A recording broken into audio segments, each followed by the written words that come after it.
Fill her up. You're listening to the Gas Digital Network. Conceive, believe, achieve. Shut the f*** up. And new undisputed UFC middleweight champion of the world, Michael the Count Bisping. This is Believe You Me on the Gas Digital Network. Holy moly, we're back. People are not happy. Back. They're not happy. They are not happy. They are concerned for our well-being. They thought maybe we've died or we've disappeared off the face of the earth. I will say this. I apologize off the top for no shows last week, but I don't know if you travel, if you talk to people, but there's a lot of sickness going around at the moment. I was sick. I felt like shit all week. I checked in with Lewis. He was also sick. Then I was traveling. He was traveling. So anyway, as you know, we didn't get a show in last week, but we are back. We're guaranteeing 2, if not 3 shows this week. And I know it's going to be 2, but I'm just saying 3 to like cheer them up a little bit more, Lewis. But yeah, we're back. I feel better. You're better. What's going on? It's a little bit, it doesn't look, it's going to happen once in a while. We're going to miss a show. It's going to happen. Okay. The Tonight Show takes off once in a blue. Saturday Night Live has an entire season off. Once in a blue, it's going to happen. Things are going to happen in our lives. I will say, the podcasting gods were not really with us. The fact that it happened to happen the week after the biggest fight of, maybe not the year, but debatably the biggest fight of the year, huge weekend, major comeback for Conor McGregor. And then, of course, we are 9 days later. And now we can't even really talk about it because it's old news. Well, it definitely was the biggest fight of the year because we're only like 26 days or something into it. 27 by my calculation. So yeah, by far the biggest fight. And as you say, yeah, we weren't here to talk about it. So we will discuss it because there is still some relevant points. Of course, there's a bit of drama brewing with Stephen A. Smith and Joe Rogan. We'll get into that. Maycee Barber is complaining about a doctor. So there's still there's remnants of conversations to be had that revolve around UFC 246, I think it was. I was there. I was working for ESPN. But as I say, we'll get into that later. It is Monday morning. What did you do last week, Lewis? I mean, the elephant in the room that needs addressing immediately. There was a huge news yesterday. I thought you were talking about how fucking svelte I look. Well, you are looking better. You're looking very healthy. You're looking very good. I see you on the Mike O'Hearn program. Look at those guns, baby boy. What are you weighing right now? About 235, down from 243.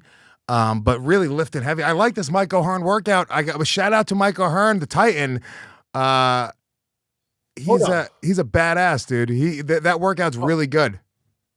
Oh, it's fantastic, isn't it? It really is. I really do enjoy it. We're not just trying to endorse Mike O'Hearn. I love the workout. But what I was going to say about that workout, and which I like, is that I find myself lifting lighter weights because they're high reps. And I really enjoy that because when I'm in the gym and I'm lifting weights, when you're going heavy, you kind of get injured. It's a pain in the ass. It's a lot of effort to lift heavy weights, but his rep count is way higher, so therefore it's lighter, which I'm getting better range of motion. My form is better. Less is more. Less weights is better in my opinion. I'm a changed man. I'm not a meathead. I really like it. I also enjoy that style of workout, which is, sort of, it is a meatheady gym, split where you're doing today I did biceps and shoulders. Tomorrow it's chest day. You did bicep and shoulder. I do bicep and shoulder, and I get ridiculed. I get told off. I get made fun of. You're like, Mike, all you do is bicep and shoulder. Yeah, because you do bicep and shoulder 4 days a week. You're supposed to do it once a week. All he does is bicep and shoulder. I've never seen him go to the gym and not be doing fucking straight easy curls. Bro, let me tell you right now, and that's a gym, bro. Okay, bro. My legs are fucking killing. Why? Because I went to a gym in North Carolina on Friday morning by myself. This madman's got me doing 4 sets of 15 squats. Then he's got me 4 sets of 12 hack squats, 4 sets of 15 walking lunges on each leg. Right? The leg workout is ridiculous. It goes on and on and on from what I said, but I did that. And there wasn't a chest or a shoulder or a bicep curl in sight, Lewis. Yeah. We got to do it together. We should come in and challenge each other. In a couple more weeks, we're going to get it. Because I'll tell you right now, you may be more of an athlete than me, okay? You may be in better shape. Okay. But the changes that are happening in my body right now are going to be very, very apparent. It's going to be very subtle when everyone sees you. When people see me in 2 months' time. Well, here's the thing. I'm getting heavier. I look good when I have my shirt off. but I am getting heavy. I'm 226 pounds right now, which is heavy for me. I like to be 215, 210 if I can get away with it. And even the great Daniel Cormier was intimidated by my physical presence. We had the fighter meetings in North Carolina on Thursday morning, and he was like, oh, I mean, he didn't say he was intimidated. He didn't even reference like us fighting or anything like that. But I could just see there was a look in his eye, and he commented on how big and muscular I looked. In fact, the cheeky bastard accused me of being on steroids. He's like, Mike, come on, what steroids you taking? I'm like, no, I'm not taking steroids. I'm lifting weights. I'm going to the gym. I'm being disciplined. I'm working out. Don't hate on me, Daniel Cormier. I agree with you, Mike. Yeah, and by the way, I also don't know why you're not on steroids. I've said this before, and I'll say it again. You need to get Jack fucking Diesel, dude. We can both get Jack Diesel. Just get huge. Why not? I don't know where to get them. I'll take them. I will fucking jab myself to death. Right? All of a sudden, I'm walking in 300 pounds, built like a fucking brick shit house, abs for days all over the place. They look like they're painted on. I will take them. I just don't have the contacts because I've never, surrounded myself in the murky underground of performance-enhancing drugs. It's just alien to me. What would be the first step? I mean, I have no idea. I guess I have a couple of friends who work out that use them. I could probably ask them. Lewis, you're very, very familiar with getting hold of illegal recreational drugs. I can find If there's a man that I reckon that knows how to navigate the waters of asking for some kind of banned substance, I think you're the guy. And I say that with respect. I am the guy, by the way. Look, in my 37 years on this earth, the one thing that I've figured out is how to find good drugs when I need them. When in a pinch. Not that anybody should ever be doing drugs, but yeah, look, I'm feeling very good. It is week 2. We're going to keep on checking in. I took my shirtless photo finally. So I have that in the chamber. If you guys, here's what I'll say, because I don't want to give out the Mike O'Hearn workout, because he does, I'm assuming he sells a workout plan on his website and he has various fitness programs and diet things. Here's what I'll say. What I will post is just the splits, meaning like day 1 is chest and tris or whatever it is, day 2 legs. And people can figure out their own workouts. I recommend buying Mike O'Hearn's workout or doing whatever program he does. And we will give away a prize at the end of this period. This is what I say. I say Skankfest weekend, March 27th through 29th. We do the shirtless photo. That's it. If you get that week, that Monday, we will give out a special prize, which we should figure out what it's going to be. But we have to follow through with this. We always promise people shit, and we never give them the prizes. Okay. Shut up. It's sounding like an ad read so bad. It sounds like we're fucking pitching his work. We're 5 minutes into the show. We didn't do a show all last week, and now we're trying to sell them Michael Hearn's workout. We're not. We're just actually doing it and saying it's awesome. Let me ask you this, though.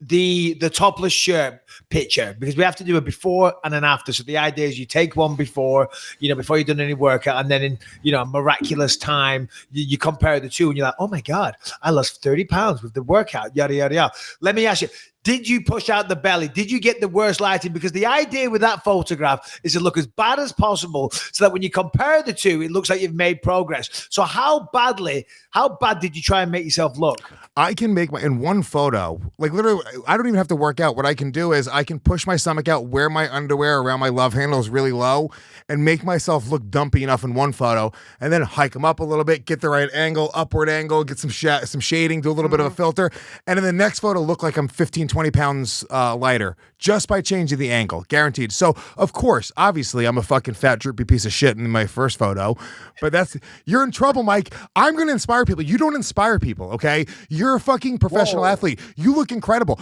His Instagram, he looks like a gladiator already. That's not inspiring anybody. Nobody can see themselves in you.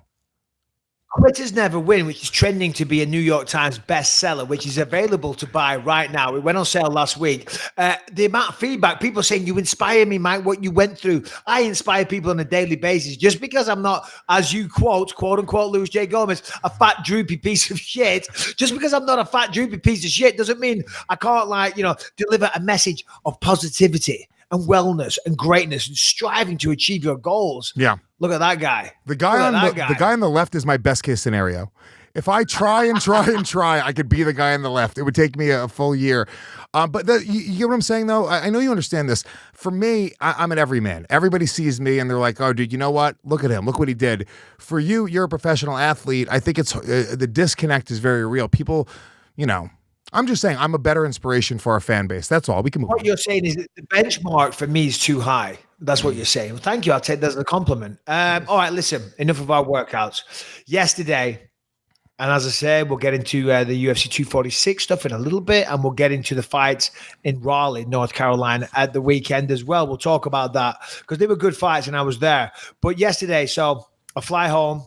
I flew from North Carolina, Raleigh, as you guys say, but Raleigh, Sir Walter Raleigh is how you say it. But you guys have to change everything. It's fine. Okay, sidewalk, because you walk on the side. It's so literal, but whatever. It's good. Raleigh.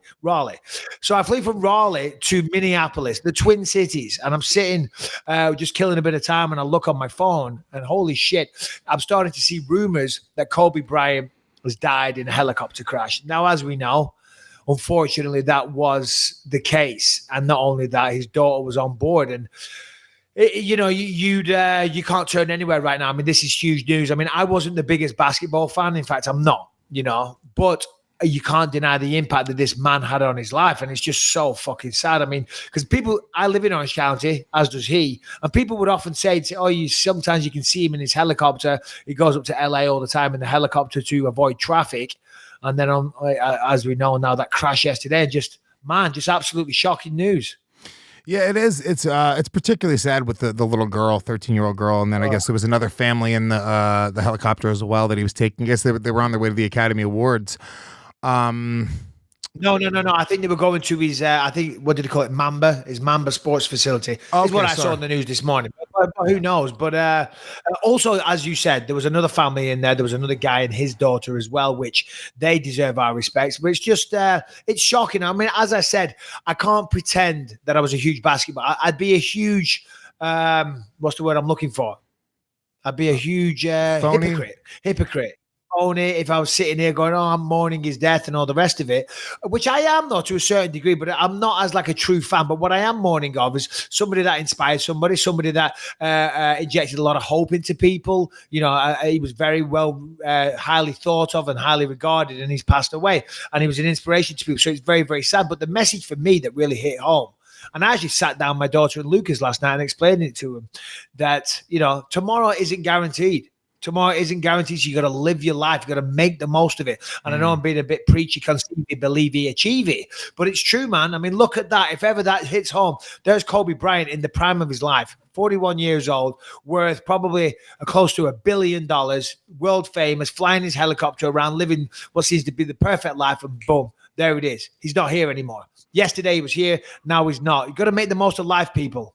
Yeah, I agree completely, and it is very sad. I mean, not so much like I don't want to. There's almost no reason to say it, but I'm never like, oh my God, blown away by celebrity deaths, right? I think that I have just the way that I look at the world. It's like people die literally every day, and to be honest with you, most people didn't get to experience anywhere near what Kobe Bryant got to experience in terms of fame, riches, greatness, the sense of greatness, even more than anything else, like being considered one of the absolute all-time greats. That's something that, people, they breathe for, that sense of greatness. I believe it's something that drives everyone. Even if you're not somebody that's doing anything you consider particularly great, it is still something that really drives everybody.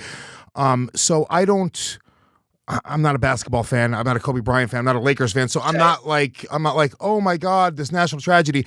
I hear about the little girl. That's what breaks my heart. You hear about the family. That breaks my heart. That side of it, like, I watched the interview where Kobe's talking about his daughter saying that like she's going to carry on his name, and it's a little girl that died as well, which is fucking heart-wrenching. That's the thing that it'll always get me, as a dad. But at the same time, I think people do, people blow things out of proportion. But the thing is, he touched a lot of people. I know what you're saying, and then sometimes people want to be drama queens. Like I remember, I won't say the names, but when I was filming a movie in Toronto a few years ago, and Prince died, right? And all like the younger talent were just like, oh, have you heard the news? Have you heard the news? Prince has died. Oh, and like, I get it. Maybe you're a fan. It's people die every day. Maybe it was your prom song. Maybe I like the song that Got to be I'm more of a Prince fan than I'm a Kobe fan, to be honest with you. But I don't really give a fuck about Prince. I can't. Yeah, I know. And I was like, I can't pretend. Listen, is it a shame? Yes. Do I wish he didn't die? Of course.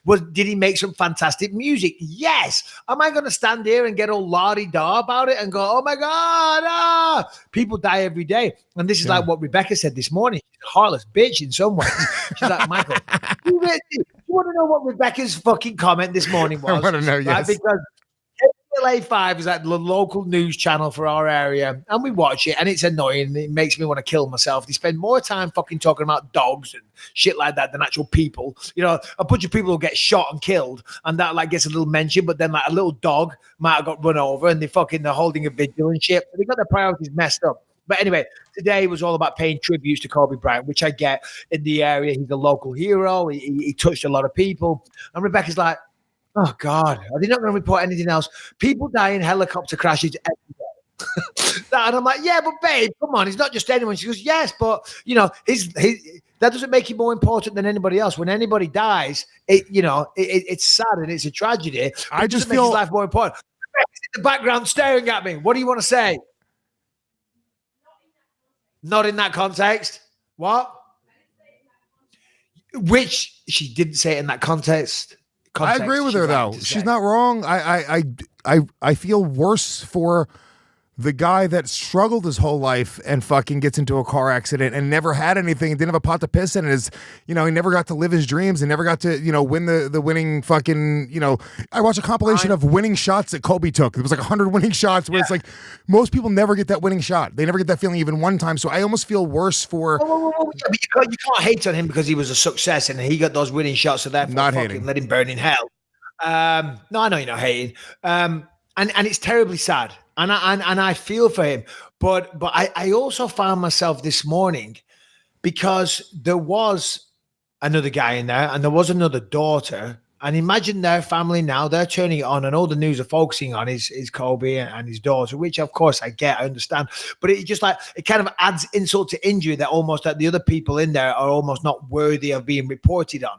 You know what I'm saying? Maybe I'm wrong. Maybe I'm off there, but I'm just trying to, I'm sure it's such a weird minefield of emotions for these people right now. It's just sad. It's horrible. And I wish it never happened, of course. Yeah. I mean, it is very sad. And, honestly, with the kids, it's something that really, it makes me very sad. But, all you got to do is Has there ever been a celebrity that passed away that you like, that touched you, that upset you, or someone that inspired you, or someone you're a massive fan of? Somebody I was talking about it earlier on my other podcast, Real Ass Podcast, and they were like, dude, who's your favorite fighter? I was like, if he died, if Michael Bisping died, it would affect my career and my fucking bank account directly. It would have to be such a personal fucking thing. No, it's just a celebrity. No, I mean, look, I didn't know Patrice O'Neal super well. When he died, it affected me because he was my favorite comic, and I think he's a brilliant mind. You're a fan. I'm a fan, but I also didn't know him casually, and I was very, very close with some of his very close friends. So there wasn't whatever they call it, the 6 degrees of separation or whatever. It wasn't that far. But no, there's not really much of a celebrity. There's celebrities that I'm like major fans of that they die, and I go like, it's part of life. Both of my parents are dead, and also the other thing is like, because people are making jokes onto some comics have made jokes, and I didn't want to touch on this because you said you didn't want to, but there was one comic that said something. We won't mention his name or whatever, but people are talking shit, right? Well, not talking shit. People are making jokes, right? And I see that. By the way, if you don't follow Louis J. Gomez on Twitter, everybody, you're missing out because it's quite the as Triple G would say, a big drama show. Okay, on a Sunday night.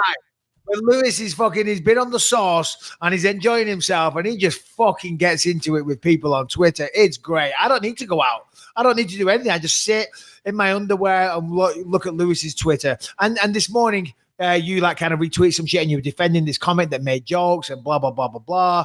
And like how soon is too soon for jokes and should certain things be left off the table and all the rest of it, or it wasn't insensitive, it is insensitive, all this type of conversation. My point is like, he did just die, and his daughter died, and other people died. Why do you have to make a joke? Whether it's a good joke or bad joke, just fucking leave it be. Yeah. Leave it be. I understand that. Look, and the comic in question we're talking about is my buddy Ari, who just fucking went so hard in the paint. It's hard to, it's hard to defend trolling because what he's doing is trolling. That's what's funny to him. He knows that he's going to get a reaction out of people, and that's the joke in itself, right? So I can't defend when people get angry. If people are going like, fuck you, dude, I'm going, well, that's his desired reaction. So it's like, how am I even going to defend Ari? It's more about this because I made a couple jokes after I did seriously say something. I said, I think it's horrible that this little girl died. And then I made one little joke. And then, this was Ari's tweet, which was so harsh. Kobe Bryant died 23 years too late today. He got away with rape because all the Hollywood liberals who attack comedy enjoy rooting for the Lakers more than they dislike rape. Big up to the hero who forgot to gas up the chopper. I hate the Lakers. What a great day. # fuck the Lakers. Jesus Christ. So here's a few things. I mean, number one, that's bad. And then he did the interview, the video, and he goes, Kobe Bryant. Like, just the way he said it was very disrespectful, and then he's talking about him being a rapist. So, as I said before, I'm not a big fan of basketball. I don't know too much about Kobe. I do know this. I had a meeting with his fucking production company coming up about a show. Do you know what I mean? So, fucking hell, it's affected me. God damn. Now the real Michael Bisping comes out. Is the meeting still on? Can we speak to the vice chairman? Can we speak to somebody in charge? And no. But as I say, I didn't know too much about Kobe Bryant other than his basketball. The general stuff people would know. I didn't know that he was an alleged rapist back in the day. So I found myself Googling that. It. Apparently, there was no evidence and there was no charges and no nothing. So really, what he's doing there, though, he's out there talking about, he's besmirching the name of a dead man on an allegation and a lawsuit that, from what I saw in my very, very brief Googling, has no foundation for a case. Well, you know me, I believe all men. Okay, so I'm very torn here. For me, it's very difficult. I'm like, whatever, man. I don't know. What was she wearing? What was going on that night? She was out with the basketball player. She's out with the basketball. What does she expect? You know what I mean?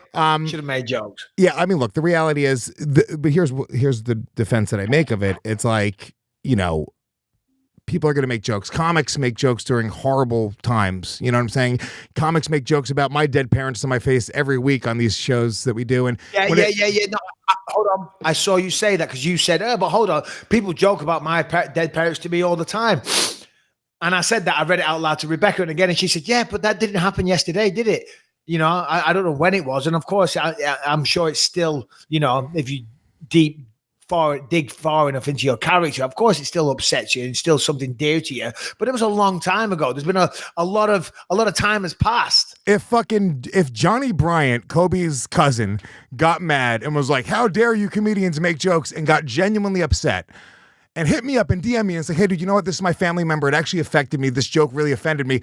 I would just apologize to him. I would go, hey, dude, I'm sorry. I didn't mean for that to affect you. It's just weirdos who are out in the world getting mad over comedians making jokes. I'm going like, guys, if Kobe inspired you that much, go do something. Get off Twitter. Stop getting mad about comedians making jokes because, in my opinion, I feel like it's sort of wasted energy. And it's like, if it didn't affect you personally, I couldn't imagine giving a shit. Okay. All right, fair enough. But here's the thing. If I was Kobe Bryant's brother, or it was my family member and my niece or something like that gone down in that helicopter. Well, Bryant's brother is swimming in a tank full of gold coins right now, like Scrooge McDuck. He's fine. Who's going to get that money? That's what I want to know. That's the meeting I want to be in. but like, if that was my brother or a loved one and one of my family members, I'll tell you what, because obviously you're angry, you're hurt, you're upset, you're heartbroken. I'd be fucking looking for Ari Shafir, and I would doing some serious damage. My brother died, and the first thing he did was go online and do that shit. And I'm not talking shit about Ari. I'm just saying from a situational standpoint, that's how I would handle it. I'd be out for blood. Literally. I get it. Probably me too. If my kid died, if my family member died, but that's sort of where the line I draw, where it's like, how much does it personally affect you? If you're just a fan of the Lakers, it's like, guys, who cares? Like, I just don't, like, even if you're offended by it, even if you go like, I'm not going to be a fan of that guy and support that guy, people going like, I'm going to find you at your comedy show and murder you, or he's going to like death threats. It's just sort of like, I don't really buy internet death threats. I don't think that I don't think they hold that much weight. But people are pissed. He can't go to LA for a few weeks. I'll tell you that much. I'd be embarrassed. Yeah, no, definitely. And I'm just saying, like, he might know a few people that kill a few people. You know what I mean? He might know. There might be people in the hood that are like, "Yo, man, we gotta take care of this motherfucker." Right? He might know some of those types. Okay, I don't know. Maybe he did. I reckon he was a big deal in the hood. I reckon he inspired a lot of people. A lot of people are pissed off. So Origin Fear, I'd lay low for a while. But as I said, it did just send the message home that you got to make the most of life. You only get one life. So if you're listening to this right now and you're putting something off, you say you'll do it tomorrow or whatever, you procrastinate, go and fucking do it. Seize the day. Take the bull by the horns. Make the most out of whatever. Start that new hobby. Whatever it is, fucking go and do it. Stop talking about it and do it. Yeah, I agree. And that's also the best thing in the world. You're talking about, creating some sort of positive energy out of a tragedy. That should be it right there. What you just said. It's like everyone should look at that and go, shit, dude, no matter how rich you are, no matter how good it's going, because we're all on this journey to get whatever it is, that sense of greatness, the amount of money in the bank, the nice car, give our families the nicest house, send our kids to college, give our loved ones the absolute best. Even if you don't have loved ones and it's just you by yourself, you want to have the nicest things and feel as good as you could possibly feel. You can get to the top of the mountain and then all of a sudden just some freak accident. You can get struck by lightning, get hit by a car, get hit by a bus. That could happen. So don't take for granted each one of those days. And to be honest with you, don't put off the shit that you want to do. It made me go like, fuck exactly. Why? Even like when working out and all this other stuff, it's like, dude, why am I putting any of this off? It could all end in a year and I want to have the best quality of life while I'm here. Absolutely. And that's why I'm focusing on health and fitness these days, because I want to live a long, healthy life. Your health is one of the main things. But I just want to touch on this real fast. I posted this to my Instagram story just earlier. It's an acting coach that I work with. He put this on and it really spoke of the situation. And I'm sure this is why he posted it. But it says, and it's some guy called Bernie Klinder, whoever that is, I'm not aware. But he says, I tried to keep in mind that if I drop dead tomorrow, all of my acrylic workplace awards would be in the trash the next day, and my job would be posted in the paper before my obituary. And he's fucking right. You know what I mean? As great as you think you are and all the rest of it, the world keeps turning around. The sun goes up, the sun comes down, people get on with their life. And yeah, it'll grieve and you'll die, but it doesn't fucking matter. So just make the most of today. Do whatever you can. That's why Rebecca Bisping is leaving me. She's leaving me, Lewis. She's going to Australia on Wednesday for 10 days to see her old friend. They're just going to go gallivanting around Perth, Australia, without a care in the world, leaving me with the kids. Tina from Perth. If that is her real name. Have you ever met this Tina? Yeah. No. You know what? Tina, you change one word, you get Tony. One letter. Tina, or is it Tina or is it Tony? Okay, is it a little typo? Okay, she's disappearing to Australia. I'll be picking up the kids. I'll be dropping them off. I'll be cooking meals. I'll be doing laundry for the first time ever. I was full of it. I said, "Yeah, go." It was my idea, and now I'm fucking terrified. I'm terrified. I got to do it all. It's awful. But it was funny is like my son sleeps at my place 3 nights a week, and he sleeps at his mom's 4 nights a week. And we live just a few blocks from each other. And last night he was over my place, and everyone's getting sick. Everyone's getting the stomach flu. So he got the stomach flu late last night, 3:00 in the morning. And he wakes up, and and I was like, James, are you gonna throw up? He was like, yeah. And I let him sleep in my bed, of course. So he gets up and he just starts projectile vomiting against the wall, on the floor, all over the place. And I bring him into the bathroom. I was like, James, in the toilet. He just next to the toilet, all over the back of the toilet. And I'm sitting there going like, I have nobody to clean this up. There's nobody. It's me. This is it. It was the first time something like that happened, where it was like, usually you have, I don't know what it is. In 7 years he's been alive, I've never had to deal with that big of a crazy mess. And, it's so funny because like, if it was anything but my kid, I would have been like, I got to call somebody, whatever it is. But with him, you want him to feel good. So my dad instincts kicked in, but it's very funny. Like you're mentioning her going out of town. It's like, I live that now so much when, I have to deal with these things by myself. It's just single dad life.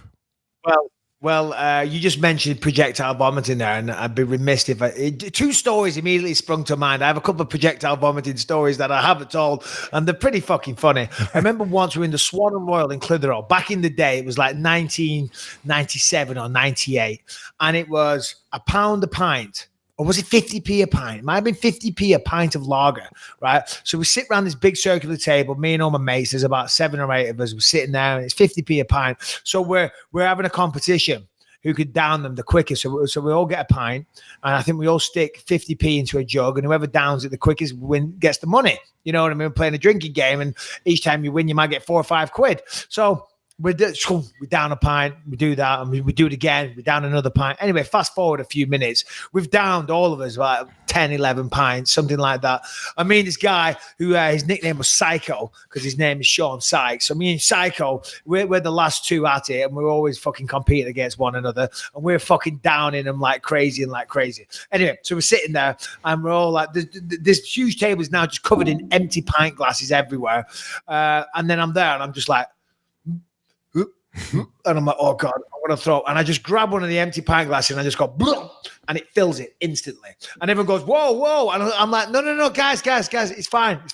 And as I'm talking, I just grab another empty pint glass and go, and just fill it again. Like, everyone's like trying to back off, and I don't know why, but I feel the need to go, guys, I'm fine. And they're backing away, but I'm going towards them for some reason. I'm like, no, it's fine. I just throw them up and go. And they're like, they're all backing up. And then I just fucking let loose. I just, and it was shooting out like the fucking Exorcist, and they're running away from me. And I don't know why. I said, I'm chasing them. Go, no, guys. And there was these doormen, and I'll never forget it. The Swan bouncers, they were nasty bastards. The Swan bouncers, they were there and they had leather jackets on by the doors. And as I went past, and I just remember the spew hitting his black leather jacket and bouncing off and like rebounding. And everyone ran out the pub, and I fell down. I fell flat on my face, still throwing up. Everyone ran down the street laughing their heads off. And then we went to the next pub. We went to the Vic, and about 20 minutes later, the Swan bouncers showed up. I was like, what the fuck? Who the fuck just threw up everywhere and all over one of us? So that was a bit of an issue. But yeah, projectile vomiting, always a good time. Yeah, not good. I hate that feeling. Just the getting so drunk, and then the next morning just being over the toilet bowl and just. Man. So anyway, listen, rest in peace, Colby Bryant. And it's a terrible tragedy. It's very sad. It makes you realize we've got one life. Make the most of it. There you go. All right, guys, let's take a quick second to talk about our brand new sponsor, Real Paper. Real makes incredibly soft 3-ply toilet paper delivered straight to your door. 3-ply. That's important because we know some people, they're very aggressive wipers out there, but with the triple ply, not an issue. Not only is Real super soft and durable, like I just said, it's also made entirely out of sustainable bamboo. So no trees are getting knocked down just so you can wipe your ass. Come on, let's face it. We all spend a ton of time sitting on the toilet, mostly to avoid doing our jobs. That was me back in the day when I worked in the factories. But what's the worst part of killing time in the office bathroom? Well, the terrible toilet paper that your company has. It's rough. It's brittle. It falls apart. It doesn't clean the area. It also makes you want to spend less time, or more time, should I say, at your desk. And listen, Real is here to change all of that. Real gets delivered straight to your door at your convenience, so you can bring a few rolls with you to work and turn the office bathroom into your own personal retreat. Yeah. And with Real, pick and choose when to get your shipment, Lewis, so you will never run out of toilet paper ever again. Well, that's what I started doing here. Is I started getting it delivered to the Gas Digital Studios because we were using that little crappy 2-ply, regular stuff. Honestly, it was not the experience that I wanted. The bathrooms here are very beautiful. We have our bidet. Now we have the toilet paper that matches that. I have it at home. My son's mother has it. My son will not use regular toilet paper anymore. Did you actually have to show Harrington how to use it though? Because I'm assuming he's not like the most thorough of wipers. He's like, dude, I don't even need this. He's like, why is there so much of it there? One sheet is all he uses per diarrhea. You're wrong. Actually, really? Harrington's so good at wiping that I pay him to wipe my ass. Ooh. Yeah. So he can wipe other people's asses as well as his own. That's he's a talented man. Yeah. Oh yeah.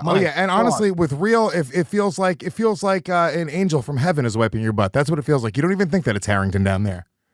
No, and I don't want to think that it's Harrington down there either, thankfully. But because that would be just weird. Okay, little Harrington pops up between the toilets like, oh, I'm here to wipe the toilet your ass with our super soft bamboo made 3-ply. Listen, the good news is trees aren't going to get chopped down so that you can wipe your ass. And if you give a shit about stuff like that, then please make the switch. Go to Real Paper. That's REEL paper.com, realpaper.com. And if you use the code BELIEVE, you're going to get 20% off a single purchase or $10 off your first subscription box. Remember, realpaper.com. The code is BELIEVE. Free shipping on every order. Toilet roll made from bamboo. Fucking super sustainable. Don't chop down the trees. Save the rainforest. Save the oceans, the plastic, all that that shit. I know you hate this stuff, but it's true. Go to realpaper.com and use the code BELIEVE. Okay, so UFC 246, Conor McGregor taking on Donald Cerrone. Kind of anticlimactic. Conor went out there. He handled himself leading up to it. Did you consider it anticlimactic? I just wanted more. I wanted more action. That's all. I didn't really see a fight. It was 40 seconds long. You have all the hype, the anticipation. I mean, Conor did what he needed to do. Of course, it's not Conor's fault either. Conor looked sensational. Conor looked incredible. He really did. Nobody's beaten Cerrone like that. But that's 3 knockouts in a row for Cerrone now. And there's a guy that has been around and taken a lot of damage and a lot of miles on the clock. But still, the execution from McGregor was perfect. It was supposed to be McGregor's fight to win, obviously. I didn't think it was going to be as brutal. Those elbow strikes were. It was just like, it reminds me of, it's like what a big brother does to his little brother. He just starts hitting with his random body parts. Like, it was fucking really, really brutal. And almost like it was just sort of crazy and wild. Conor seemed like he was just dead set on winning that fight and winning that fight fast. I said leading up to the fight that I thought Cerrone, the way he was talking leading into that fight, that's really what made me pick Conor in that fight. There was just things that he was saying. It just didn't seem like he thought he was going to really win that fight. So I don't really know what was going on in his head before the fight. But since that time, it's been, I guess, a little bit of controversy. What exactly did Stephen A. Smith say? Because I know he's getting some heat from Joe Rogan, and I want to understand. I don't want to misquote him because I don't completely understand what he said. Yeah, okay. Maybe is Harrington around as I'm just introing this segment, so to speak. If Harrington can bring up the exact words, what he did say. Hold on, don't press play yet. Oh. Yeah. Okay, play it in just a second because I want to say this first. Right, I worked with Stephen A. Smith last week. By the way, fucking great guy. Here's the guy that's a TV professional. He's been around forever, pretty much the face of ESPN, right?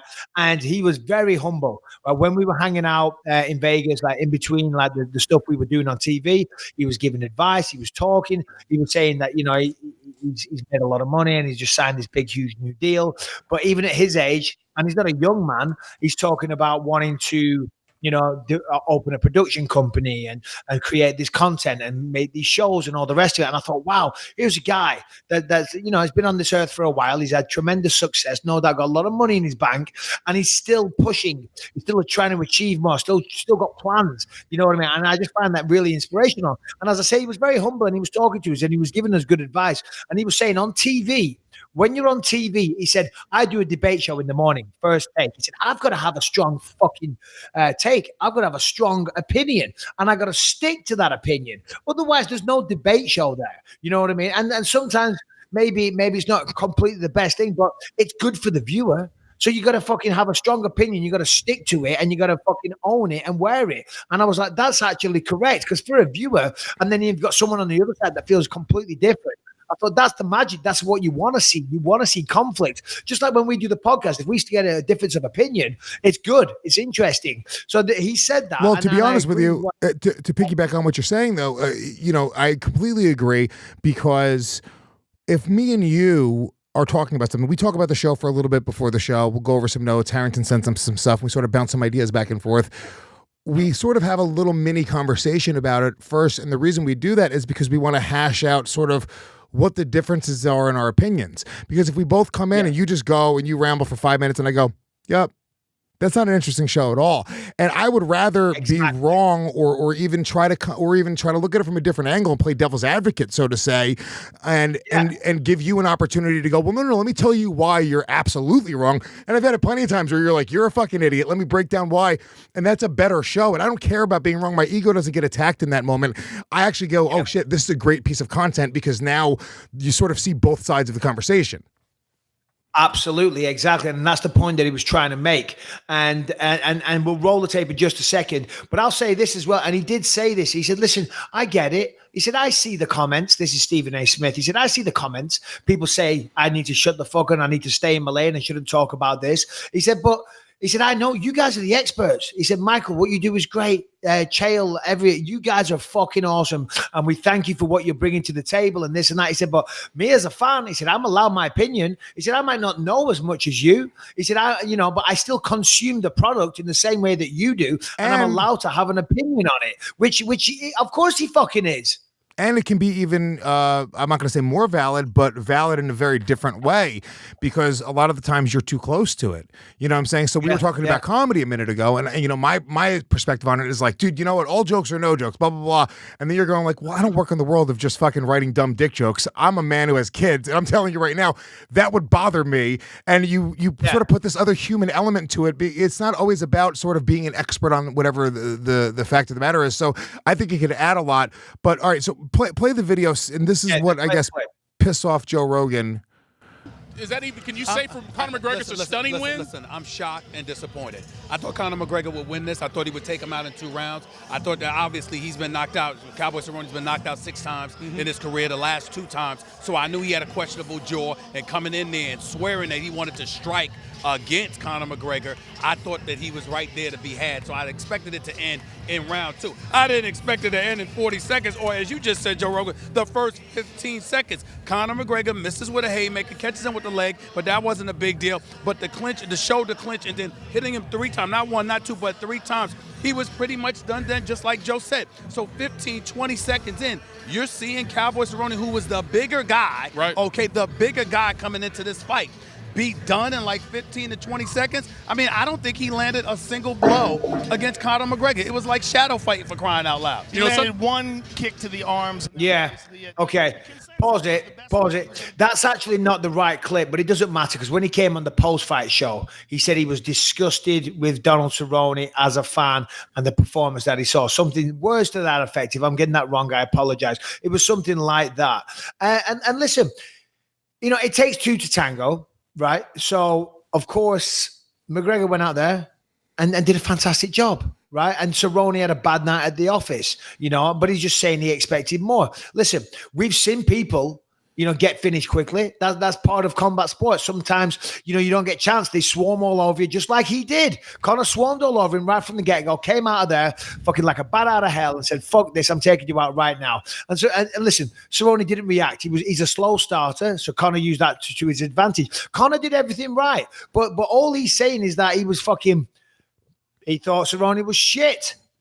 And I guarantee Cerrone says the same fucking thing. There's no way Cerrone's looking at that fucking performance going, you know what? I did okay, though. I did all right, didn't I? No, you didn't. You didn't do shit. You got your ass kicked. And now, of course, that's because Conor fucking kicked his ass. And I'm sure if he didn't want him to, he was trying to stop him. He was trying to stop his ass from getting kicked, of course. But still, it was still a disappointing performance. You can't deny that. It's funny. I'm looking up this quote right now. So I guess he said something about, he was disgusted and thought that Donald Cerrone quit. That was the big point of contention, was using the word quit, right?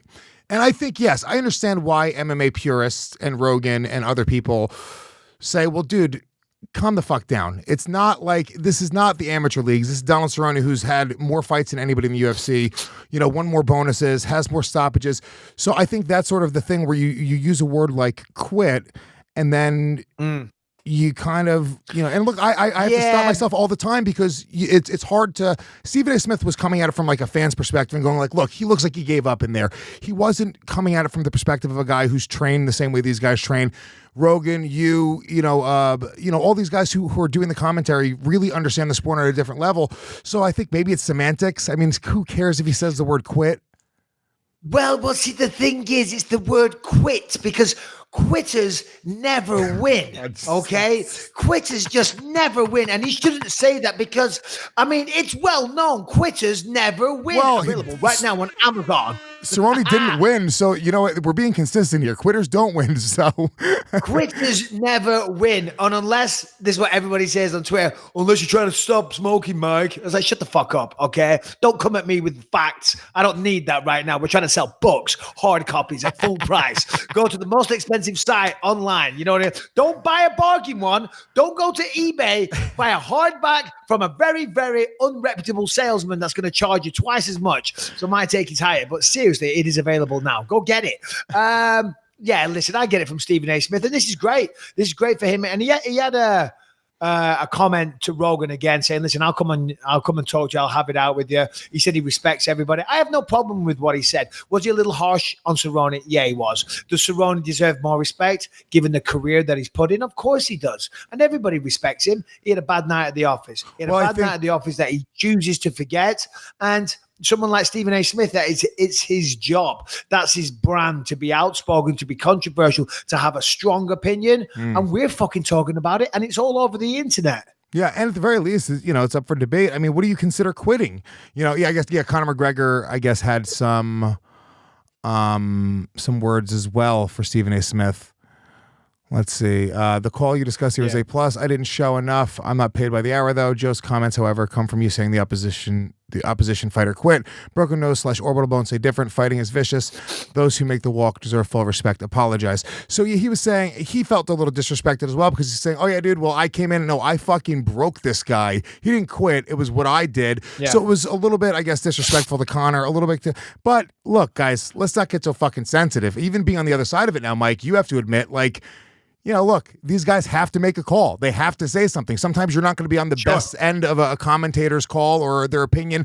They have to have something to say in that moment. You have to separate yourself from it and not take everything so personally. Hey, absolutely. And here's another thing.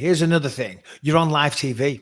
You're on live TV with a microphone in your face. You're not given you're not afforded the luxury of thinking it out, writing it out, running by someone and saying, hey, is this right? You know what I mean? Once you say it on that TV, that's it. It's there forever. So it's kind of a high pressure situation. But still, listen, congrats to McGregor. I mean, he's back. He's back in a big, big way.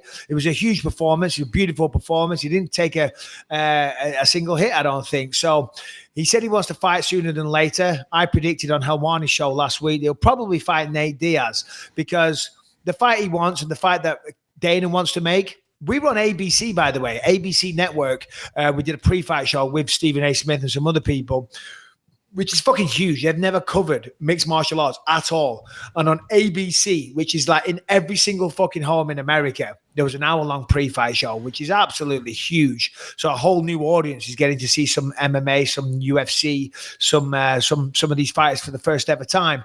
I forgot what I was saying. What was it going on about? Wow. My mind just went blank. Wow. And we better not have Harrington coming in with the fucking smoke again and the fire. No, listen, what was I saying? What were we talking about? ABC, brand new audience. Connor's next fight. Yeah, Connor's next fight. So listen, he did fantastic. That's what I was saying. Dana said on there, he said, if Connor wins, sorry, that's the point I forgot. Dana said, if Connor wins 100%, the next fight for him is Khabib. And I said, what? Khabib's just going to do whatever he's told? And he said, listen, Khabib will take the fight.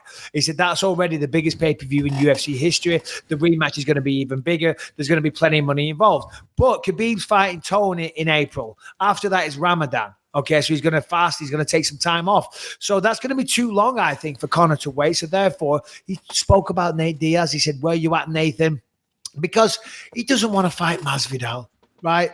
And I'm not surprised he's not calling out Masvidal. I'm not being disrespectful. The guy's bigger and he's on fucking fire. Kamaru Usman, he doesn't really want to fight Kamaru Usman. Kamaru Usman is Khabib, but just fucking twice as big, pretty much. You know what I mean? The fight is Khabib, right? But he can't do it yet. So in the meantime, pick off Nate Diaz. And I don't mean that in a disrespectful way. The one-on-one, the rubber match is overdue and everyone will make some money. And it's a fight that Conor's probably going to win. So he's going to fight him and then he'll fight Khabib later in the year. That is my prediction. I said that last week, so it's nothing new, but there you go. Well, you know what? To be honest with you, you never know what could happen with Tony. What is the date of the Tony Ferguson fight? March? April 18th, Brooklyn, New York. Boom. We got a lot of time before April 18th. Crazier things have happened. Point? I'm just saying that Conor could be sitting in the wakes, just ready to go. And how many times has Tony been injured? 4 times this fight has been booked and not happened, right? 4 times. This is why, and this is probably crazy logic, but my logic says the fact that this fight has been booked 4 times and fallen out 4 times, there's just no way it can happen a 5th. There's no way that that's going to happen again. Lightning doesn't strike once. It doesn't strike twice, 3, 4. It does. It might strike 4 times, but lightning does not strike 5 fucking times. Not on my watch. Yeah, probably not, but you never know. I mean, look, dude, if a guy's susceptible to injuries, I'm sure that's going through Conor's mind right now. Yeah, look, I will say the big question mark here is, like, did Conor look that good, or did Cowboy, is he sort of sliding off a little bit, right? It was That's both. Yeah, probably. It probably is. I think Conor looked as motivated as ever. He looked fucking scary. He came out like a bat out of hell. It reminded me of Conor versus Aldo, which was like the coming out of Conor. It was like, holy shit, dude, this guy has like some real, he can create moments, Yeah, the Nate Diaz fight, I think, sounds great. I think anything that, Conor really wants to do, they'll probably let him do. At this point, Conor probably doesn't need to fight more than once a year, though. So maybe waiting around. Yeah, But he said he wants to, and he should do, because he just did a training camp. He's in shape. He's on weight. You didn't get hit. So what do you want to do? You want to parlay that into another fight, into another payday. You might as well. You don't want to go sit on the sideline for another 6 months when you've already been sat out for 18 months. And prior to that, it was almost 2 years as well. He's not been active. Yeah, of course, he had the boxing fight and made a ton of money from that as well. But you only get one life, as we said. You know what I mean? And your prime, your physical prime doesn't stick around. So sitting out on the sidelines for 2 years at a time isn't what you want to do. You want to milk it while you can. You want to fight as often as possible and make the money. So there's no point sitting on the sidelines just to get back in for 6 months to then work his ass off to get into the shape that he's in now. You know what I mean? So you want to fight. Fuck it. Come on, let's fight again. So anyway, that'll be interesting to see how it plays out. There was other fights on the card. We won't go through them all. But I do want to talk about, this is a kind of a crazy situation. Maycee Barber. Okay, I think she fought Roxanne Modafferi. She was the featured prelim, shall we say, and you might be saying, oh, Roxanne Modafferi and Maycee Barber typically wouldn't be two ladies. No disrespect that I'm going to choose to focus on this podcast. We'd keep it to the main event or the co-main event. But I don't know if you saw the fight, but in the fight, Maycee Barber came out and she was undefeated, and she was touted as becoming the next champion and being the youngest ever champion inside the UFC. When she fought Maycee Barber, it looked on paper like she was going to have an easy night, but Roxanne, when she fought Roxanne, it looked like she was going to have an easy night. Roxanne came out, had a great performance, looked incredible, just gets better and better, and she put a fucking beating on Maycee Barber. At the end of the second round, the doctor came in, sat Maycee down, and performed an examination on her leg. Right. And then the doctor, I remember him saying, yeah, you're okay. You got a partially torn ACL, but you're okay to fight. And then I remember like Rogan and people like that talking, saying, what the fuck? How does he have, he's got x-ray vision. How does he know? And then I saw people on Twitter say, well, no, apparently that is actually, if you're a doctor, if you're a physician, you know how to perform the test. That is a test that you can do to see if you've got a torn ACL, partially torn, whatever it is. So he was right. Anyway, since then, Maycee, she's pissed off. She got beat, and her father's come out. They're talking about suing the doctor. The doctor said that they're suing the doctor and they're suing the commission, and the doctor will be in court. Simply because they feel that the doctor highlighted the injury to her opponent, and therefore she was able to target that. Well, it's just fucking ludicrous. It's crazy. Do we have anything we can play or read out here, Harrington? I think I sent a little video clip before. Yeah, this was her on Ariel's show. Sequence towards the end of the fight where the doctor checked you out and appeared to diagnose you with, at the time, a partially torn ACL. And I know I spoke to your father about this on the phone, but I'm wondering how you feel about that, because it seems like he felt like maybe Roxanne learned about your knee injury as a result of what the doctor was saying. Do you feel like that was the case? Come on, Ariel. Do you feel like it should have been handled a little Get to the question. I've thought about that a lot. The whole leg thing with him coming in and checking. I mean, if a doctor wants to come in and check and ask you if you're good, and if you give them a solid answer of I'm fine, let me continue. Like if I say that I'm fine, and I'm not like a wishy-washy kind of like I think I'm all right, or like acting as though I'm hurt, then I think that he should have like let me continue. And if he was gonna call the fight, he should have called the fight. But to sit me down and check my leg and have everyone in the world seeing that, oh, she's injured. Let's capitalize on that for Roxanne. Because if I've said this before, if I was in Roxanne's situation, I'm not as nice as her, especially in the fight. I know that it's a I'm gonna win or you're. Anyway, she waffles on for a bit now. We get the idea. So We get the Roxanne, point. though, does she? Let me, because I think you said this before. Maybe I misinterpreted. Did she sort of stay away from that leg though in the fight? Yeah, she stayed. Well, she didn't exactly target it. I don't know if she stayed away, but she didn't make a point of going, "Oh, she's got a bad leg." Her Maycee's point is that the doctor basically highlighted an injury to her opponent and if Roxanne wasn't so nice, but then she maybe was. she could have targeted that. Well, she was nice, and secondly, the doctor's just doing his fucking job. If you get an elbow in the face and it's pouring blood everywhere, and the doctor goes, stop. I'm going to take a look at it. They can't go, oh, he's highlighting my cut elbow, my cut face, sorry. Do you know, it's tough shit, but you got injured in the fight, and it's his job to say, hold on a minute, I need to check that leg, because let's say it's really fucking torn and it's bad. He could call off the fight and say, she's not fit to fight, and she's going to do herself more damage. He was looking out for her. Yes. I get it. She's a young fighter. It's her first loss. She's not used to dealing with it, but it's not a good look. It's really not a good look. And to be honest with you, I mean, that's not the doctor's job. The doctor, he shouldn't even slightly be concerned with, oh, am I letting the other side know that there's something? No, it's his job to come in. Is this person able to fight? Is this person physically prepared to defend themselves and to come in and compete in professional mixed martial arts, which is one of the most dangerous sports in the world? The responsibility is on fighter safety, not only for you, Maycee Barber, but for other fighters as well. They shouldn't, for you to try to sue a doctor, I think it's actually bad for the sport in general. For you to make any doctor question whether or not they should be looking out for the fighter's complete safety at any given time, that should be the only priority. The referee, the only priority. The doctor, the only priority. It's your opponent to not put yourself in a situation where you're injured. It's your job to not get hurt. If you get hurt in that fight and they have to check on something, well, defend yourself better next time.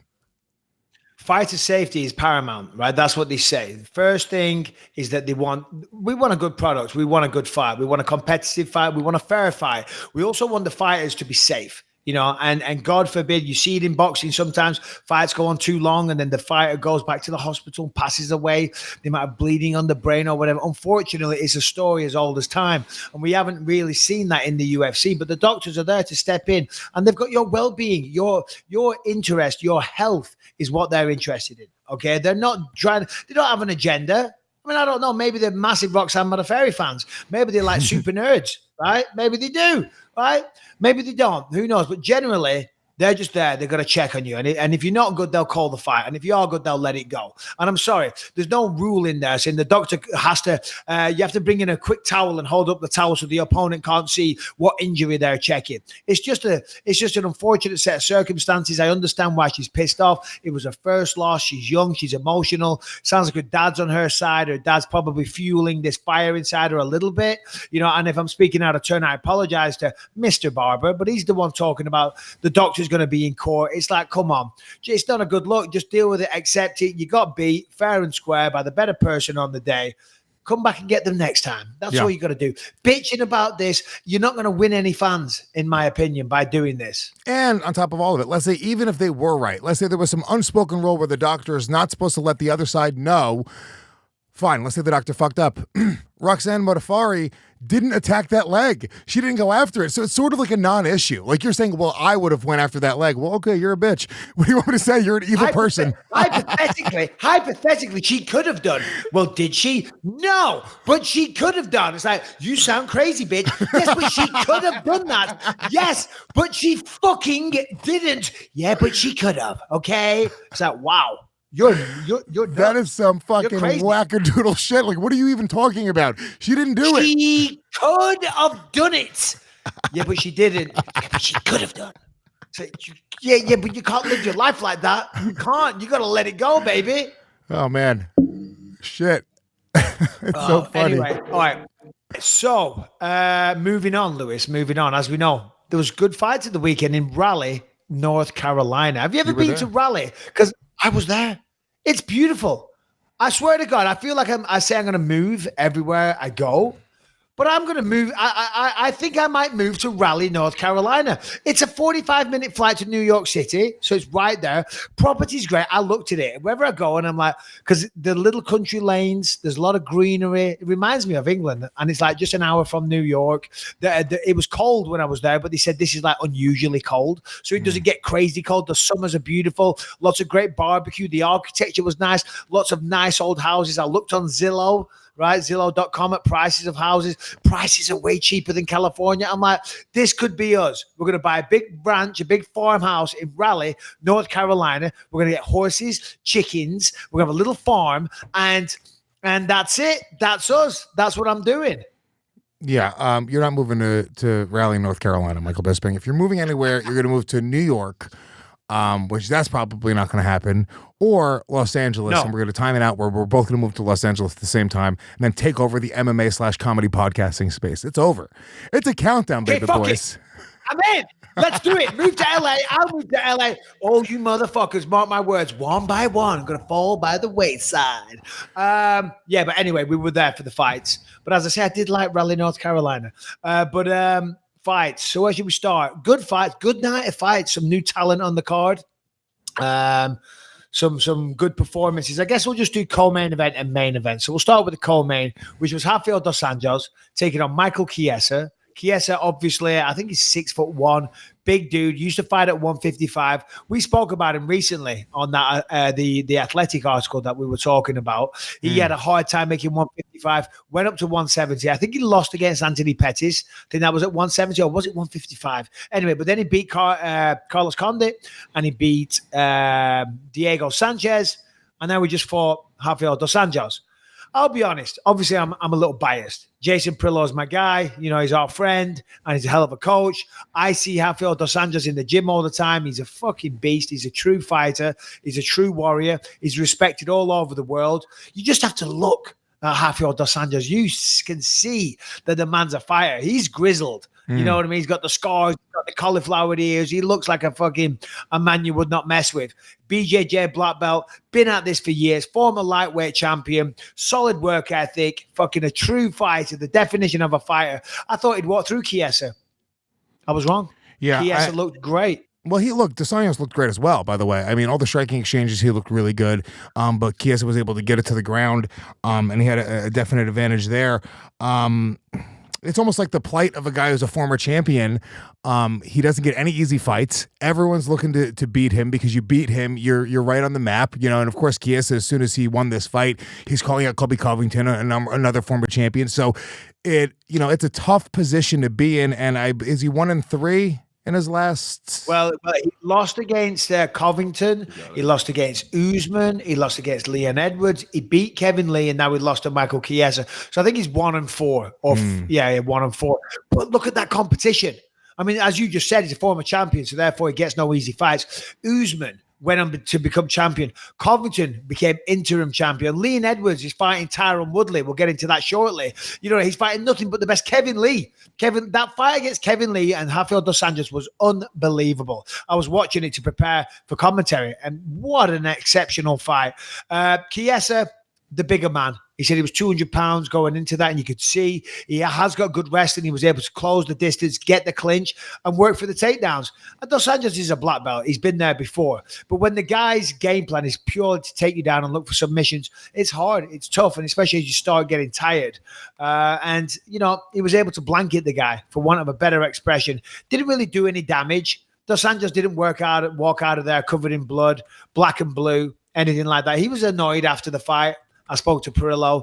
He said that he was angry. He was annoyed. He was pissed off with himself, but he wasn't beat up. He just got out grappled. So that is one consolation.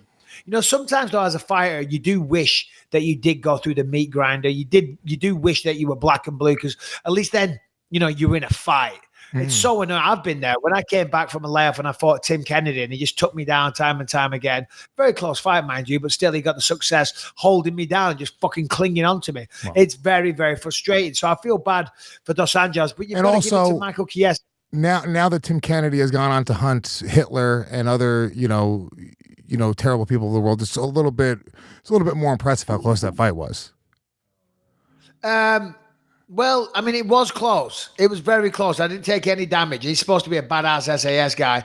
Hey, listen, that was my first fight back after having one fucking eye. Okay, baby boy. I hadn't made the adjustments yet. It's as simple as that. Your super hearing and smell hadn't kicked in yet. Oh, like my spidey senses, my extra senses that I developed, hadn't fully kicked in yet. You know what I mean? So, I mean, the fact I made it to the octagon is a victory in itself. Yeah. Oh, I know. Bisping, the first 3 days after he lost his eye, he just was running around in a circle like a dog chasing his tail. He didn't know where he was going. Walking into walls and shit, you know what I mean? My wife had to dress me and brush my teeth for me. In fact, I stepped into that octagon. I mean, that's pretty impressive. But anyway, back to Chiesa. So Chiesa looked good, as you say. He called out Covington. It's a tough one for Dos Anjos, because where does he go now? The problem is for him, he's too small for welterweight. Yeah, he makes welterweight. And in fact, 2 weeks ago when I was in the gym, he was 185 pounds. So he's not a small welterweight, but he is too small. I mean, look at Kamaru. Look at these guys. Look at Chiesa, the size of him. There's some big welterweights out there, but he's too big for the 155 because making 155 kills him, and he did that for a long time. And he's a little undersized at welterweight. He's a perfect candidate for the 165-pound division. But listen, well done to Michael Chiesa. Biggest win of his career. Yeah, and maybe fighting Colby Covington there.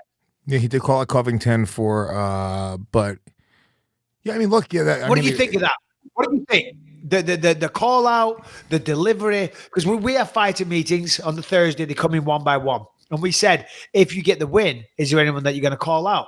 And he said, listen, I'm keeping it a surprise. I'm not saying anything. So we're like, okay. And then he gets his moment. You go out there, you fight 15 hard minutes. You beat a legendary opponent in Dos Anjos. For my money, milk the moment. Milk the moment. But also the way he did it was impactful. So the question I'm asking you is, what did you think? Because he got the microphone and he just went, hey, Colby Covington, see you in July, and then walked out.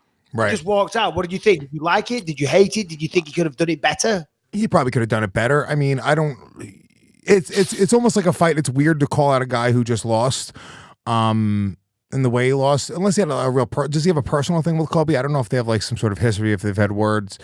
I think a lot of people have a personal thing with Colby. Yeah.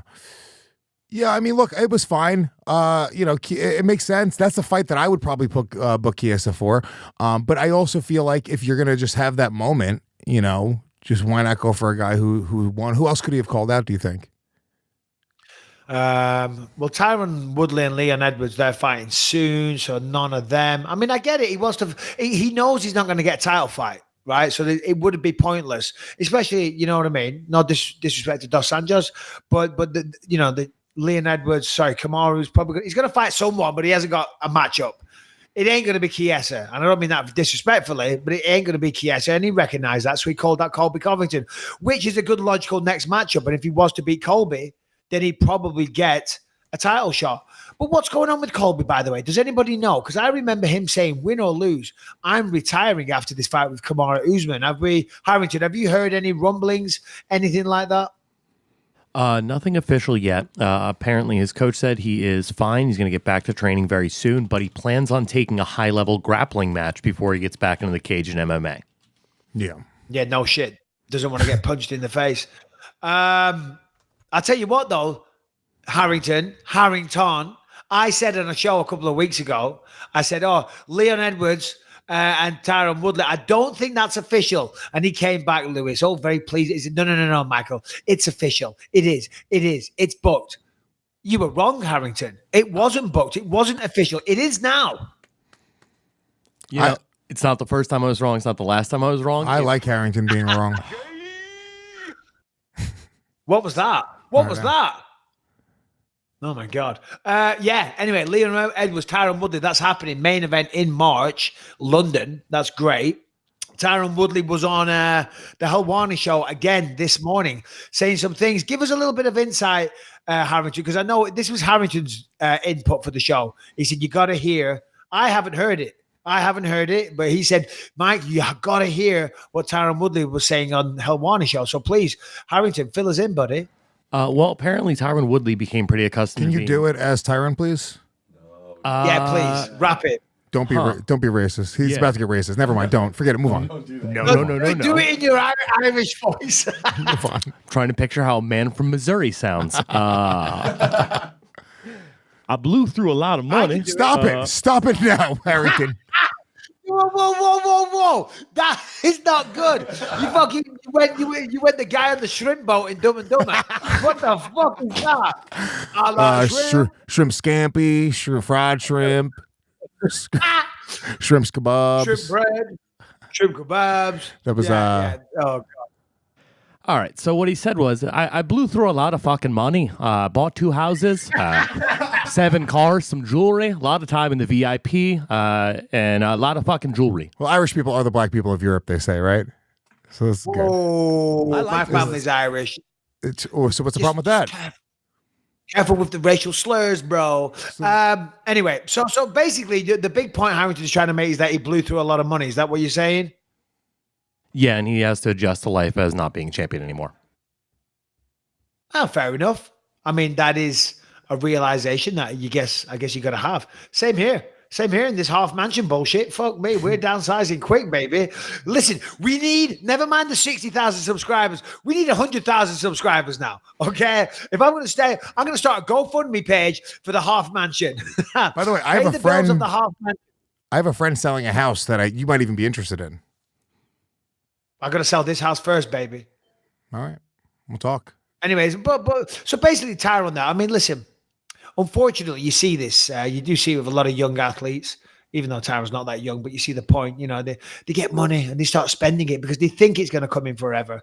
He said he bought a couple of houses, 7 cars. I mean, why do you need 7 cars? A lot of people do this. I mean, I know cars are nice to have. They're good to have, but you don't need 7. You can only drive 1 at a time.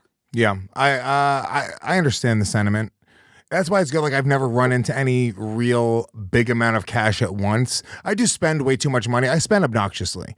I spend it's stupid. The amount of money that I spend. If you look at my bank account. What is like your major, like if you were to name one thing that you spend the most money on, what would it be? Hookers. No.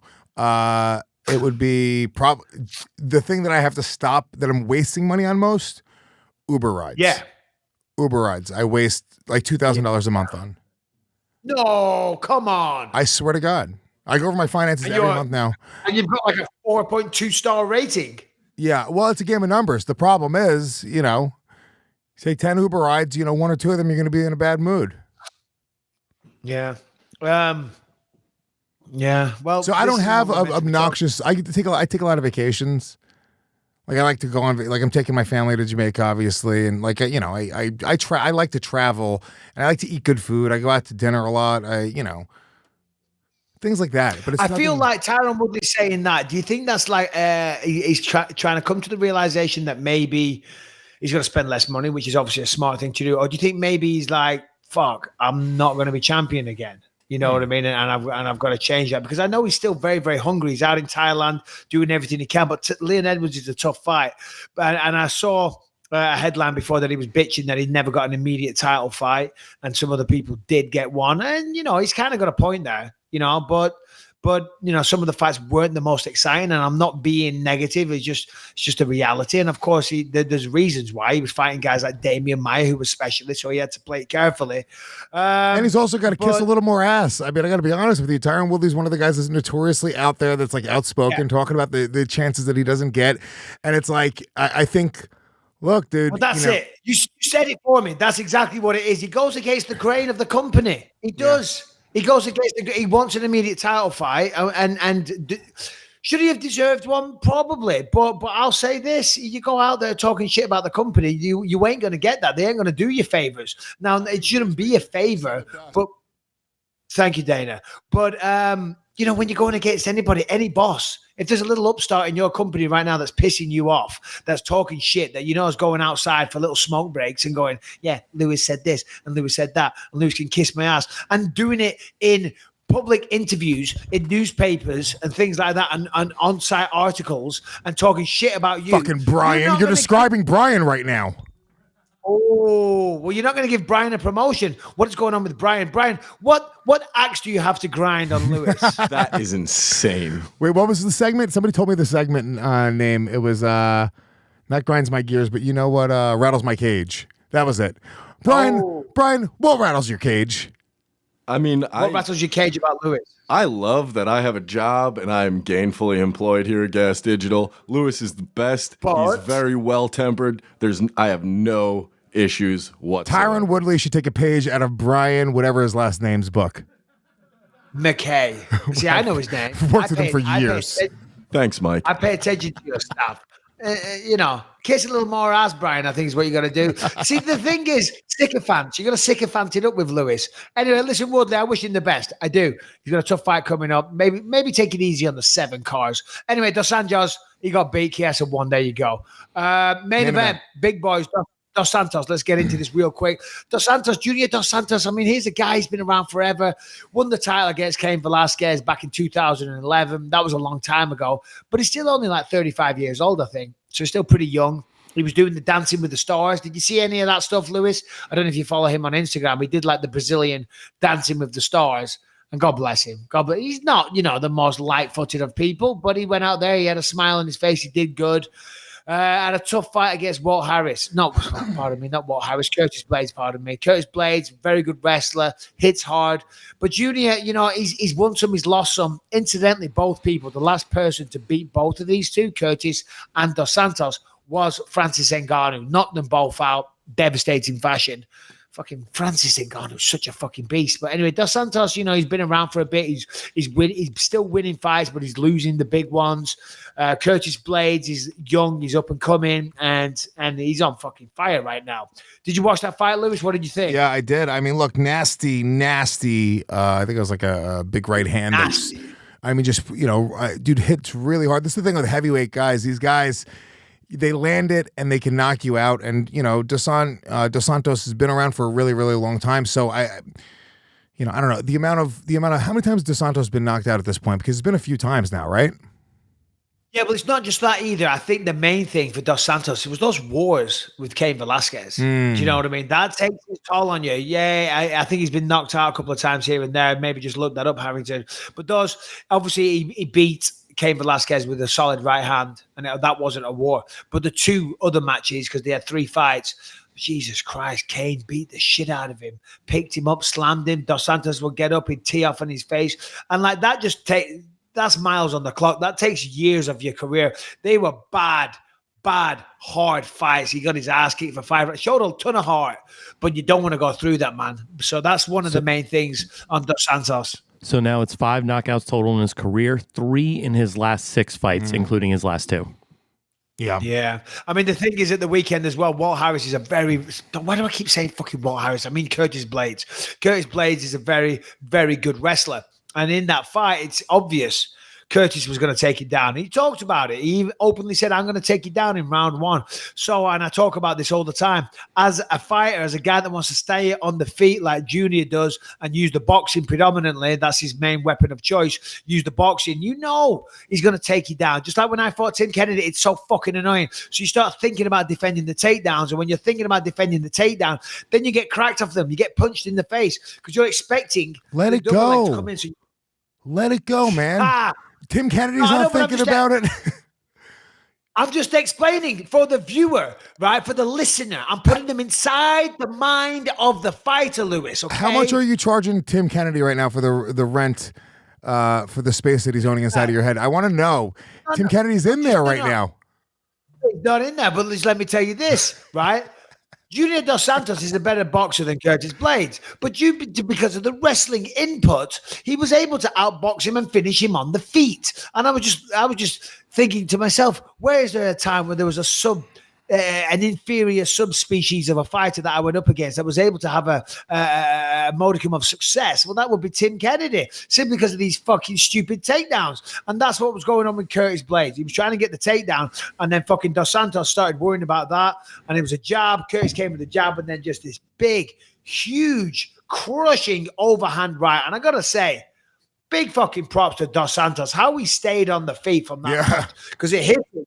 It hit him, and he he wobbled, but he managed to stay on his feet. And then from there, the fight was over. He followed up. He's managed to stay on his feet. He ate some knees. Curtis threw a long combination, few punches, few knees, whatever. The ref waved it off. But man, Curtis Blaydes, keep an eye on this guy. I'm telling you, he could be champion one day. And then the funny thing was, there's DC interviewing him in the thing, and DC is fighting Stipe, hopefully, and that's not booked. And Curtis is talking shit about the logjam at the top of the heavyweight division. He wants his title shot, and DC's standing there holding the microphone. I'm surprised Curtis didn't call out DC. If he wanted attention, he wanted to make noise, he'd have said, DC, I know you're holding this microphone right now, but you're the guy I want next. That's what he fucking should have done. That's a moment right there. Oh, man. Holy shit, dude, if you were inside of Curtis Blaydes' head. Yeah, like Tim Kennedy's in my head. I know. If only I could Tim Kennedy Curtis Blaydes. I mean, look, Curtis Blaydes would not be afraid of Tim Kennedy. We know that. I didn't realize how much Tim Kennedy affected you in life until today. This is the one. We've been talking about all these other fights. Every night stabbing his face on a piece of paper. I just stab it a lot. No, fuck Tim Kennedy, pussy. That's what Curtis should have done. He missed the trick there, man. He wouldn't have got the fight. But talk about headlines, talk about getting attention, talk about letting the world know that you're for real and you want to fight the fucking champion. You know what I mean? That would have been a solid play. Just like really, he was like, you're sitting here with a microphone. You got a cushy job. Well, you know what, DC? You talking about how you want to fight? Fight me, baby. Oh, security in between them pushes them. Yeah, do you only want to fight Brock Lesnar? You only want to fight fake fighters? Is that what you want to do? I'm DC? A real fighter. I'm right here. I'm right here. I'm in front of you. I'm glistening. I got my shorts on. I'm naked. I could sexually abuse you right now. There's a lot of things I could do, okay? And you can't stop me. You can't stop me. And DC would have been like, yeah, I can. I said, no, you can't. I said, I'm not just going to let you kill me, John. You know, so the security would have been involved. It would have been great. Damn it. God damn it, that would have been a great moment. God damn it, Curtis Blaydes, you big idiot. Why did you call out DC? You missed your opportunity. If only everybody in the world thought like Michael Bisping, the world would be a better place, right? That's what you're saying. That's what you're saying. I appreciate it. Thank you. I do agree with you, Mike. The only problem with Curtis Blaydes is he's now been knocked out twice. The only 2 losses on his career. By Francis Ngannou. That's it. There's the only person to beat him. And Francis Ngannou knocks out everybody. Everybody.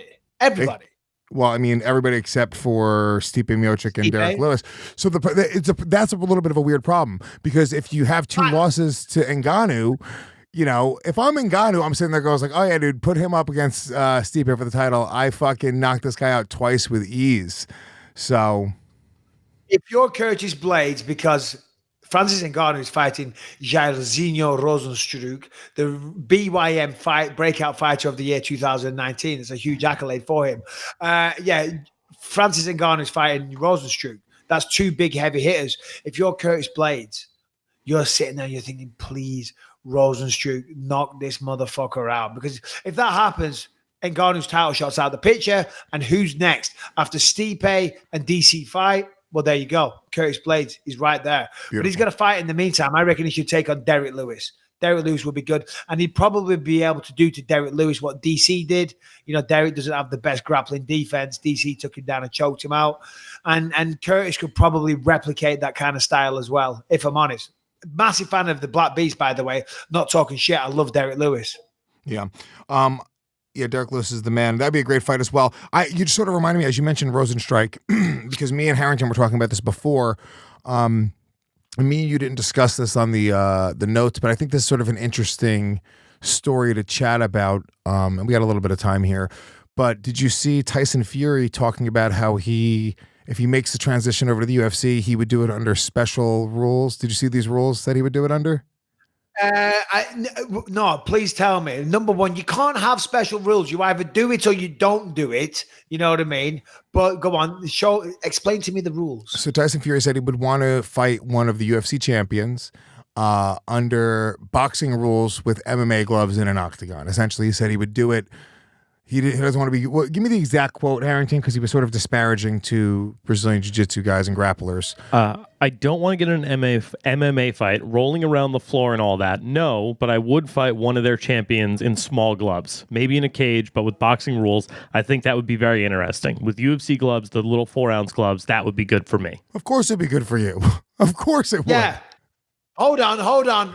I want all the stuff that I don't know, all the grappling side of things, the locks, the jiu-jitsu, the knee bars, the kimuras, the rear naked chokes, the wrestling that takes years and years and years that I don't know any of. Can we eradicate that from the skill set? And the only thing we can still do is boxing and punch with the fist, which I just happen to be one of the very best heavyweights in the world. Okay, I was champion of the world at one point. I'm good at that. Let's leave that in. All the stuff that I'm not good at, that the other people are good at, we'll take that out. And okay? you know what? Let's put small gloves on my hands. Fuck it.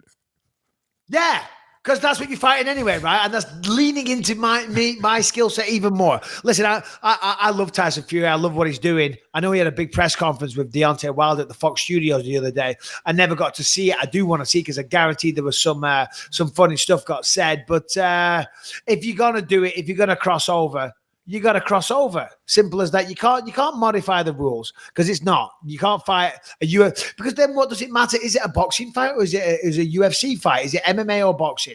You can't have a weird cross hybrid because then I don't know. Nobody wants to see that. I would like to see Stipe box Tyson, or I'd love to see Ngannou box Tyson. I reckon. I'm telling you, there's people in the UFC that could give Tyson a run for his money. And if it was UFC rules, then of course all day they're going to take him down, right? And he knows that. He's a smart guy. He's a boxer. He's not going to fight a UFC fight or an MMA fight. Would you be opposed to watching him do some sort of alternative rules? Now, I don't like the idea of the UFC ever doing some sort of limited rules, but instead of giving that fight to Bellator or a competitor, what if they did K1 kickboxing rules? You throw in Rosenstrike versus him, where now it's at least we are a step closer. Now he has to deal with kicks. It's not just punches. I would watch that fight. I would even watch that fight in the UFC. It's not ideal, but if that was the only option, I think he has to be willing to give up something. He can't just say, oh, well, I want it just to be my complete skill set, and then we're going to even make it better because we're going to give me little 4-ounce gloves, so I'm going to be able to knock anybody out with one shot. That's crazy. It's just all the advantage to him, and it's not impressive to me. It's impressive that McGregor goes over and fights Mayweather because he's coming to his game and saying, hey, you know what? I'm going to give you every advantage in the world, but I'm still going to try. Win or lose, that's fucking badass, right? It's not badass to go all right, well, let me make sure that I have every advantage set up in my favor, and then I'll do it. It just sounds kind of like a pussy move. Yeah, no, it does. Well, I don't know. Whoa. You call him the linear heavyweight champion of the world? You calling him a pussy?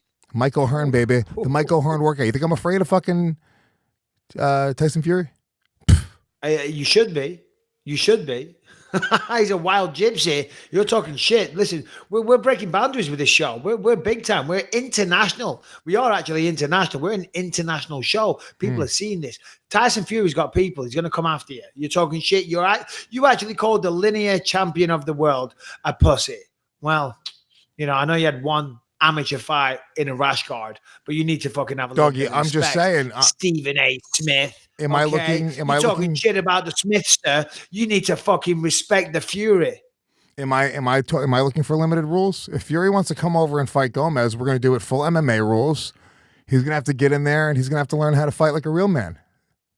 You versus Tyson Fury, rash guards on, in shorts and 4-ounce gloves. Okay. What a sight that would be. What a sight that would be. All right. Okay. We've waffled on for a bit. Have we got any questions to finish off the show? I think we do have a couple questions. Go. I was going to say real quick, if you want to join the conversation, shoot us an email. bympod@gmail.com is the email address.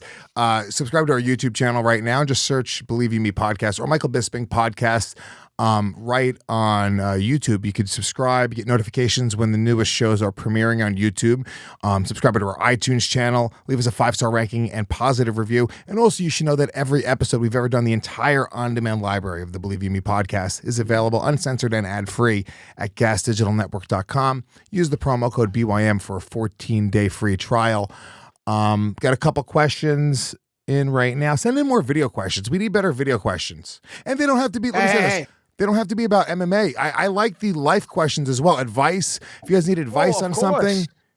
Bro, Everybody knows if you need advice, if you're in a pickle, if you're in a tough situation, you're in a dark place mentally, you got a very, very, you got a complicated tax problem, perhaps. There's no better person to come to than the Puerto Rican rattlesnake and a former washed up ex-fucking cage fighter. We've got you. We've got the answers. We've got the hard-hitting answers. Do you know what I mean? Anything you need, life advice, relationship problems, we can give you the advice that you need. Okay, we're not just MMA. And I just want to say this, I'm just looking at our subscribers, we're up to 61,900, so 62 pretty much. How about the live book signing that I did? Hey, we didn't have a show last week, but I did a live book signing, Lewis, which over 20,000 views. I mean, come on, people want to see me signing books. We can do that every week. But without further ado, do we have a question? No, I just want to watch you sign books for the last 10 minutes of the show. Can we just do All that? right, make this one out to... All right, no, come on, give us a question. What we got? This is Yoga Man. What's going on, doggies? I was looking up at this article that said the world's oceans are now heating at the same rate as if 5 Hiroshima atomic bombs were dropped into the water every second, scientists have said. So even if this is half true, that's pretty crazy. So my plan is to go to Vermont and get my own aquaponic farm going, powered by green technology. What is your plan when the apocalypse happens? Wow, I like it. Whoa. I mean, we just said life problems, give us questions that are a little, not the run-of-the-mill stuff. And my God, he went there. I mean, number one, inspired by your glasses, I believe, or maybe that's just his regular choice. Secondly, have the camera rolling, but look at the camera, right? If you're going to film a video question, look at the camera, I would say.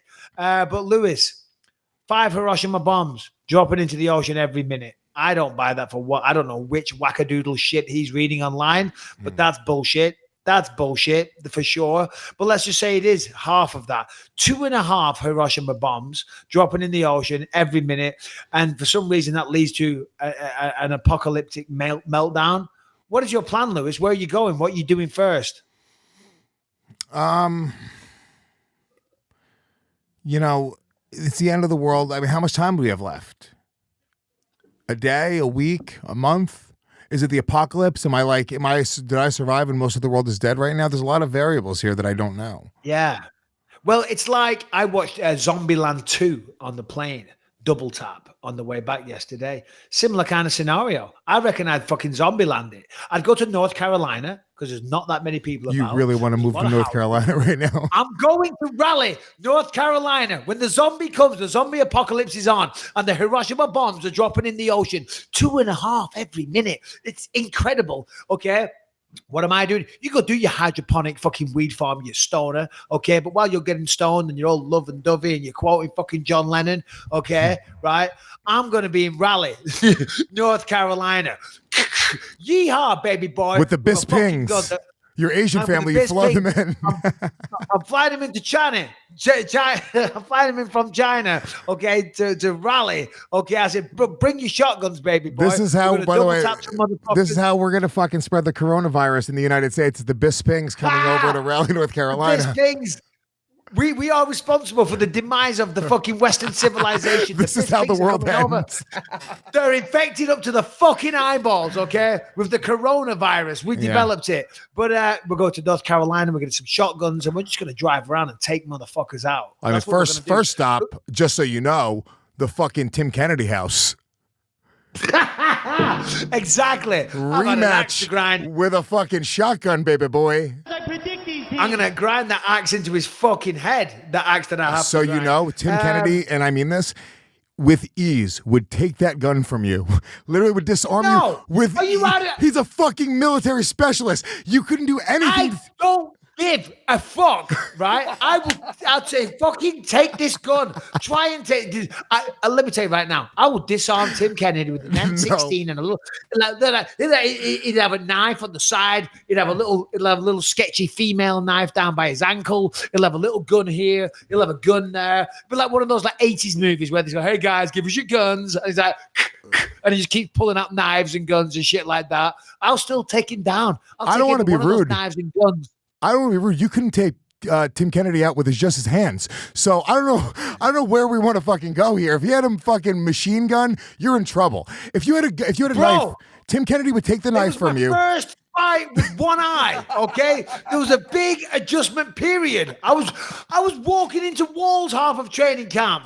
I was attacking the caretaker, the guy that cleans it up. I thought that was Perillo. I'm like trying to throw punches at him. He's like, what are you doing? I'm the caretaker. Jason's like, I'm over here, Mike. What are you doing? I was fucking blind, but now I can see. I've had a resurgence, okay? So fuck Tim. Fuck his fucking M16. Fuck his knives. Okay, I'm taking him down. Zombie apocalypse. I'm getting in a tank. I'm going straight up there to whatever shitty little fucking hillbilly place he lives, and I'm taking him down. It's just not ending well for you in a military combat situation versus Tim Kennedy. I'll say right now, you'll take him in a fight right now. Listen. I'll see your military powerhouse, your American military, English military, buddy, okay? And Polish aristocracy. I was a knight. I was a count. You know the word Bisping derives from Bishop's Ping, which were the bishops' supreme military soldiers. That's where Bisping came from. You can learn all about this in chapter 1 of Quitters Never Win. If you want to buy it, it is available right now, and you will find out Polish military wealth, and I don't even know what I'm saying, running through my body, born on a military base. I will see his fucking American military and raise it Polish English. How do you sink a Polish submarine? How do you sink a Polish submarine? Take the plug out? No, you leave the screen door open. Tell me. This is pretty bad. Yeah. All right. Well, that was a good talk. Because Polish people are dumb. Anything to say? Yeah, I get it. Polish people are dumb. Yeah. All right. That's great. That's not nice. That's kind of racist. Last question. That is racist, though. Why can you say that about Polish people and Irish people, and that's okay? It's a little offensive, but whatever. Next question, please. This is from Abram. They all got my glasses on, baby boys. Jesus Christ! Another one with the glasses. Quick couple questions for y'all. So what'd y'all think about that Conor McGregor Cerrone fight? McGregor waffle stomping Cerrone through the drain in 40 seconds. I think we all kind of saw that coming, but it's whatever. I saw some things floating around saying they think the fight was rigged. I don't really think the UFC rigs fights. I think that's more of a Bellator thing, but what's your opinion on it? Yo, Lewis, please give me some Skankfest tickets, my guy. I'm from Longview, Texas. It's not too far of a drive. I'll do some crazy shit to earn them. I'm not a bitch. I won't just beg like these other pansies. So let me know, man. I'm a big fan. Love you guys. Keep it real. Fuck yeah, dog. Here's what I'll tell you right now. This guy, before you answer Michael Bisping, as long as Bisping comes to Skankfest, because right now it's in the schedule, as long as nothing comes and takes him away from Skankfest, March 27th to 29th, Houston, Texas, if Bisping's there, I got you a pair of free all-access passes, baby boy.